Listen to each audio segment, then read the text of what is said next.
Yo, what's up guys? Today I'm starting a two-part series of an in-depth guide on how to beat the Maliwan Takedown.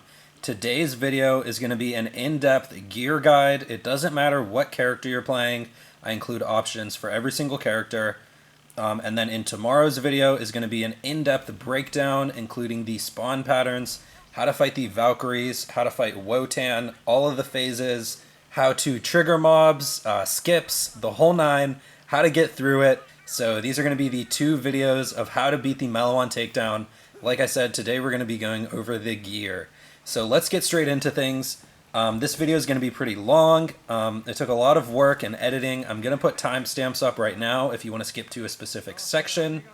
But anyways, I'd appreciate it if you guys could drop a like and consider subscribing to the channel.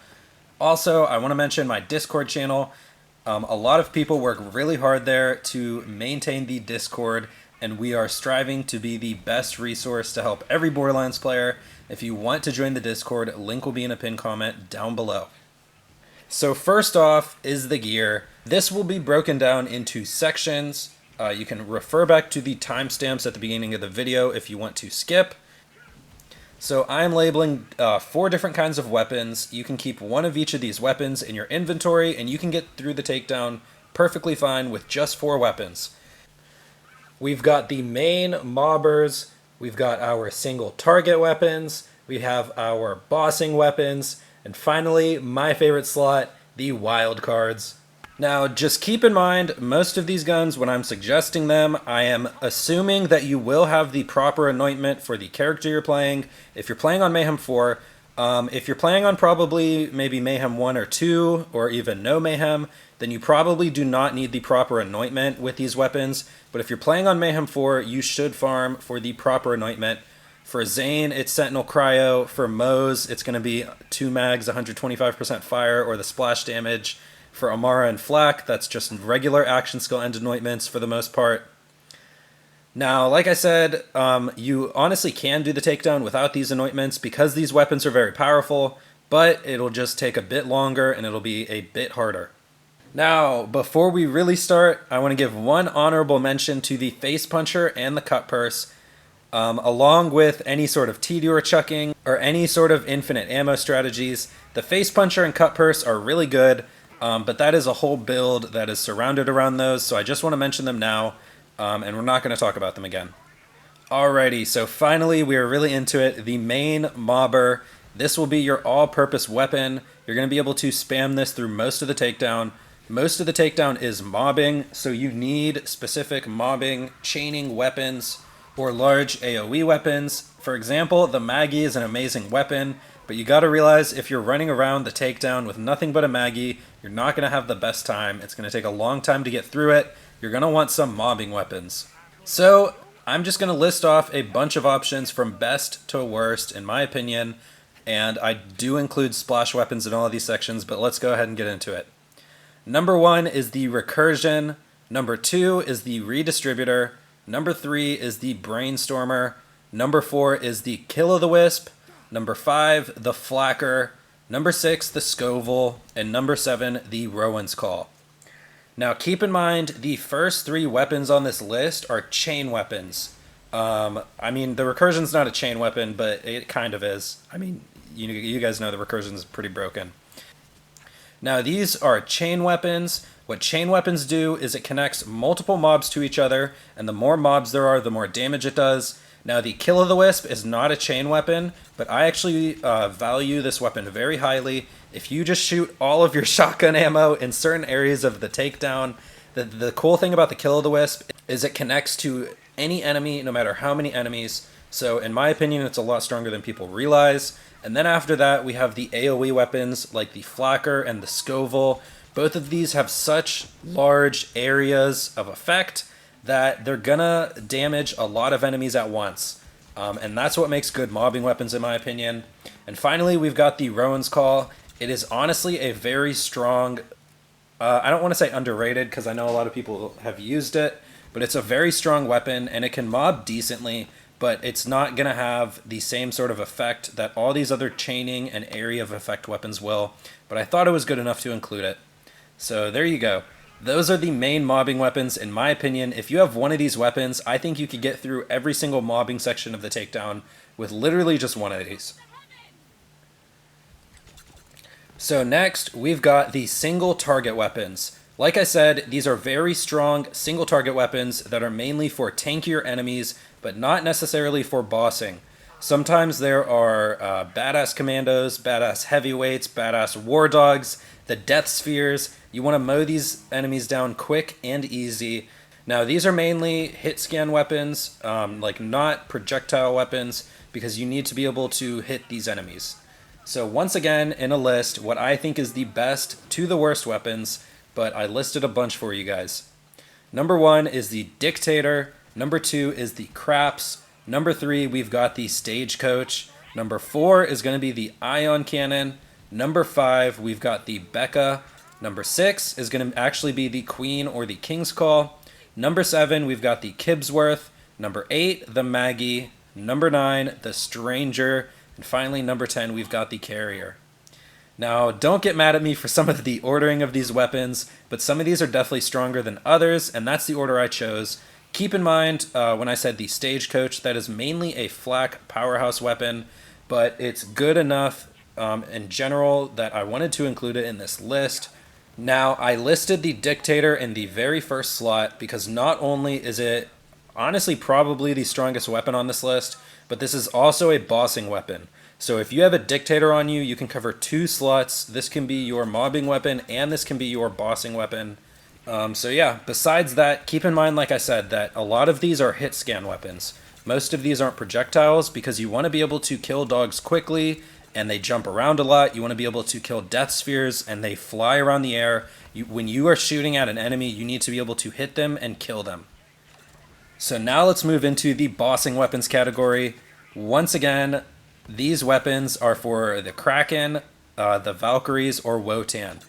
These are huge tanky enemies that can mostly get hit by projectile weapons. Keep in mind for Wotan's head, you do actually need a hit scan weapon. So from best to worst, in my opinion, we have number 1 is the Cutsman, number 2 is the Scourge, number 3 is the Dictator, number 4 we've got the Hedgehog and the Quickie, number 5 is actually going to be the Conference Call, number 6 is the Lyuda, and number 7 we've got the Carrier back on our list again too. Now, these are the main bossing weapons I could think of that will mainly be for the Wotan fight itself. Most of the projectile weapons like the Cutsman, the Scourge, they will be much better against the bottom half or the Valkyries or the Kraken. You definitely want a hit scan weapon like the Dictator for the top half. You can even potentially use a lot of these single target weapons on the top half. He's not super tanky and he's pretty easy to tank down. Now, you're going to want most of these in corrosive. However, I do suggest keeping one bossing weapon in shock. There are a couple Wotan shield phases that you need to nearly one-shot. And there's one shield phase in particular you need to kill very quickly if you don't want the Krakens to spawn. But if you don't care about that, you don't actually need a dedicated shock bossing weapon. If you don't mind Kraken spawning, and if you don't mind the Ballista spawning, you can actually just brainstorm Wotan's shields down for the most part. But in tomorrow's video, when I'm talking about skipping phases, you actually do want a shock bossing weapon like the Cutsman or even a Scourge to one-shot his shields if you want to avoid extra mobs. Now, finally, this is actually my favorite weapon section, and these are the wild cards. Some of these could have been included in earlier sections, and I did include a couple, but I left them out on purpose because these weapons will dominate the takedown. These weapons are good for mobbing. Most of the weapons on this list are good for bossing, with a couple exceptions, like I said.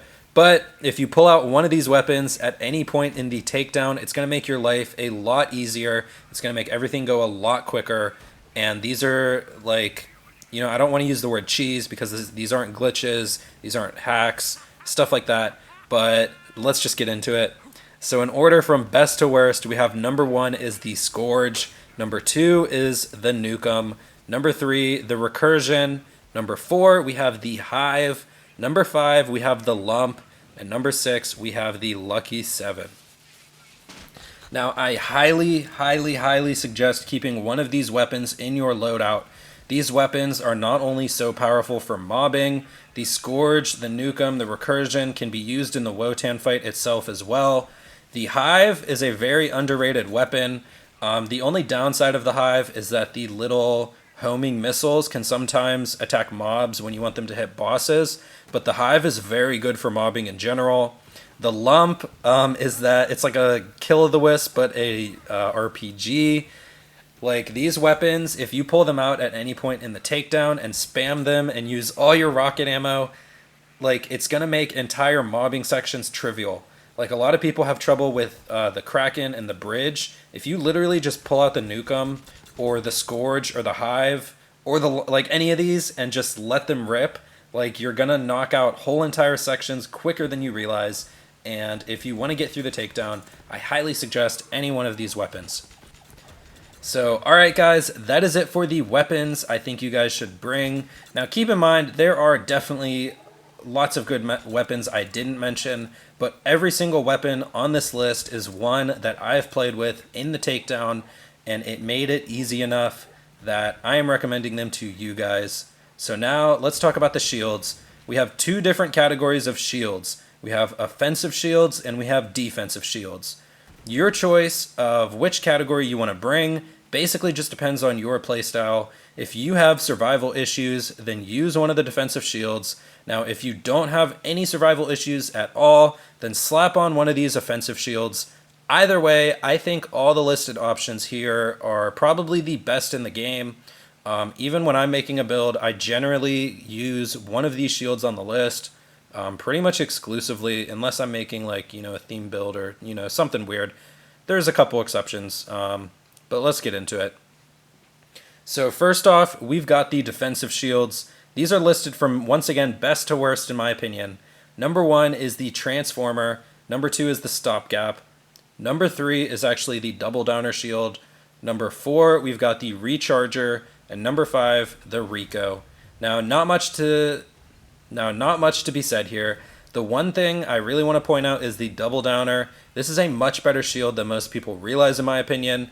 If you have survivability issues and you end up in fight for your life a lot, well, this is the shield for you. Like, it literally keeps you from dying. Like, it's actually so much better than most people realize. And otherwise, these other shields are really straightforward options. I really don't have to talk about why the Transformer or the Stopgap are the two best shields in the game. So let's just move on. Next, we've got the offensive shields from best to worst. Number 1 is the One-Shotter Shield. Number 2, we've got the Band of Sidorak. Number 3, we've got the Big Boom Blaster. And number 4, we've got the 0.M or the Rerouter. Now, I want to point out the One-Shotter Shield. This is a purple shield some of you might not have heard of, unless you watched the video I made about it recently. Basically, this is an amp shield, but it correctly amps multi-pellet weapons, so you can shoot shotguns and they'll actually be amped correctly. The 0.M and the Rerouter don't do that with multi-pellet weapons, so just wanted to point that out.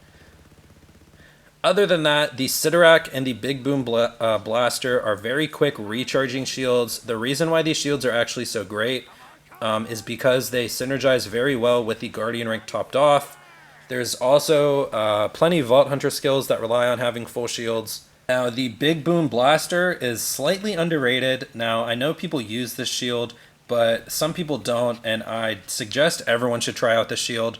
Not only does it give you grenades and rockets, you can pick up some rockets and use your wildcard weapons some more, but I also like it because of the 60% shield.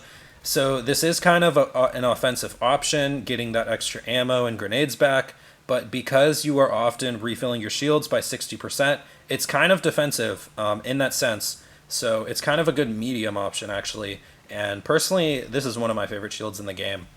And yeah.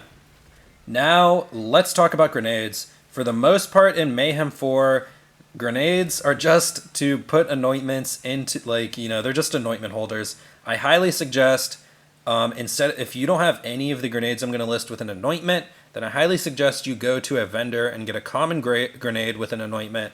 Anointments on grenades are much more powerful than the grenade itself. So yeah, get elements on action skill end or get the 25% damage on throw. In general, the elements on action skill end are much more powerful and almost broken, but for some characters, you're not going to activate those often, and the 25% on throw, specifically for Moze, actually, the 25% on throw is very good with her. So yeah. So from best to worst, we have the Piss Grenade, then the Cloning Maddening Tracker. Next, we've got the Quasar. After that, we've got Hex Grenades. And then I wanted to list 2 more grenades that are good with Moze. We have Spring Epicenters and the Nagata. Now, like I said, when it comes to grenades, their effectiveness in terms of damage has fallen off in Mayhem 4, and that's why the Piss and the Quasar are 2 of the best grenades in the game, in my opinion. The Quasar is so much better than a lot of people realize. When you throw Quasars at enemies, they can't shoot back at you, so it's such good crowd control, and it can help you get out of sticky situations. And yeah, now the Cloning Maddening Tracker is exclusively the best grenade for Moze. We all know this, but this is actually, I think, one of the higher damaging grenades that are homing, at least. I think it's probably the most damaging homing grenade. Any character can kind of rock this if you want to do a little extra damage with grenades, but mostly it's there for Moze. Now, the Spring Epicenter and the Nagata are very good with triggering Vampire. Now, the reason why these aren't as good as the Cloning Maddening Tracker is because these are not homing grenades. You actually have to throw these and aim these. So if you can get a good tracker grenade, it's going to be better for you. But yeah. Next, let's get into the artifacts. Now, there is actually one specific artifact that is the best artifact for the Maliwan Takedown, in my opinion. Now, of course, there are other good options. However, I highly suggest just running this one. That artifact is the Snowdrift. You can literally slide under enemy bullets a lot of the times. You can get to cover, let your shields recharge. This isn't just good for movement speed. This is good for positioning. So now I'm going to list some other artifacts. No specific order, but these are good for different builds. We've got the Elemental Projector, the Cut Purse I mentioned earlier, and then besides that, we've got the Last Stand. Now, the Last Stand, if you have survivability issues, then wear this instead of the Snowdrift. It's going to give you that safeguard every 40 seconds, basically, and it's a very good artifact. Now, for the suffixes, I wanted to basically name the best ones in the game. Number 1, we have the Victory Rush. Number 2, we have Deathless. And number 3, we have Auto Idol. Now, these 3 suffixes are the most ideal in my opinion. With most of the characters and most builds, you honestly just want to play the Victory Rush. Now, Moze and Flak both have builds that take advantage of Deathless pretty well. And finally, with the Auto Idol, this is mainly a Flak tool since he doesn't actually have any lifesteal in his skill trees. Now, you could also run Auto Idol with Moze. I only suggest running it with her if you don't have a Cloning Maddening Tracker. Because the Cloning Maddening Tracker is so effective with Vampire, and if you don't have it, you're slightly at a disadvantage sometimes. But if you have no survivability issues with Moze, I highly suggest the Victory Rush, unless you're playing the Deathless build. Now, that is the full gear guide of what I suggest for the Maliwan Takedown. I actually think this guide will live through the next couple takedowns as well. I might end up remaking this video for then, or I might just refer people back to it. So that's going to be it for the video today. This was part 1 of a part 2 series. Part 1 was the best gear in the Maliwan Takedown. Now I had to make this video because part 2, hopefully coming by tomorrow, I'm going to reference a lot of these guns. And in my opinion, these are the best in the game. There's definitely some options I probably forgot about, but these I've specifically played with. I've gotten through the takedown with even just one of these weapons sometimes, you know, just challenging myself, but it wasn't much of the challenge. Any of these guns will do God's work for you in the takedown. So yeah, if you guys enjoyed this video or learned anything from it, please go ahead and drop a like, subscribe to the channel because I would very much so appreciate it, and if you want to see more from me. And besides that, like I said, if you want to join my Discord channel, we have many people there who are devoted to helping others in this game and stuff like that. So yeah, link will be in a pinned comment down below. Besides that, guys, I can't wait to put out my part 2 of beating the Maliwan Takedown, and I'm going to link this video in the description, and I'm going to bring the link from that video in this description as well. So thank you guys for watching. I'll see you in the next one.